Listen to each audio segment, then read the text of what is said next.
Salut tout le monde, c'est Luc. Aujourd'hui, je vais faire une petite vidéo pour le cours de partage de ressources 1660.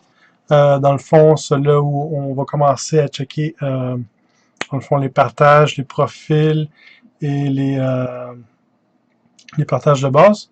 Mais là, avant ça, avant de pouvoir faire ça, il faut savoir comment rajouter un nouveau disque dur à notre serveur. Puis ça, je vais vous montrer comment faire ça. C'est pas très compliqué. On va se connecter sur le serveur, annexe 1.3, comme ça ici. Puis là, si on va checker ici sur le serveur, dans le fond, on se trouve juste avec le disque local C. Et nous, ce qu'on veut, c'est on veut créer un deuxième disque pour pouvoir mettre nos partages à l'intérieur de ce disque-là. Donc, avec Hyper-V, c'est vraiment pas compliqué. On va aller dans Settings ici. On veut le SCSC Controller. On va aller cliquer sur Hard Drive. On va cliquer Add. Après ça, on va faire New. On va faire Next. Nous autres, on veut de type dynamique. Après ça, ici, on va changer le nom. Hard Drive 01, par exemple. Comme ça ici. Vous pouvez l'appeler comme vous voulez. Moi, j'ai décidé de l'appeler comme ça. Après ça, il va vous demander la grosseur du hard drive. Moi, je vais y mettre un 20. Ça va être suffisant pour ce qu'on veut faire. Après ça, on va appliquer. On va faire OK. Mais là, comme vous voyez, le hard drive, il s'affiche pas encore ici, dans nos lecteurs.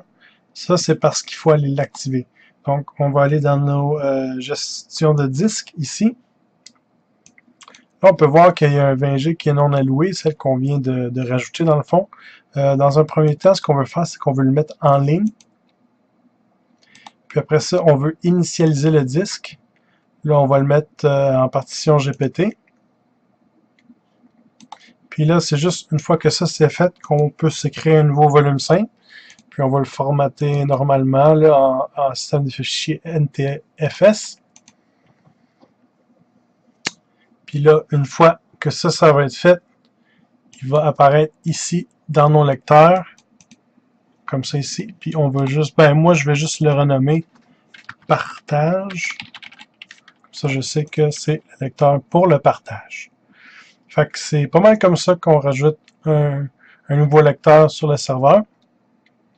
Je vais essayer de garder les vidéos quand même assez courtes.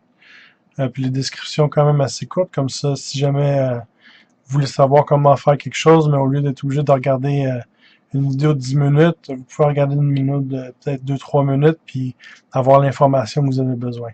Donc, ça complète la vidéo pour rajouter un lecteur au serveur. Salut!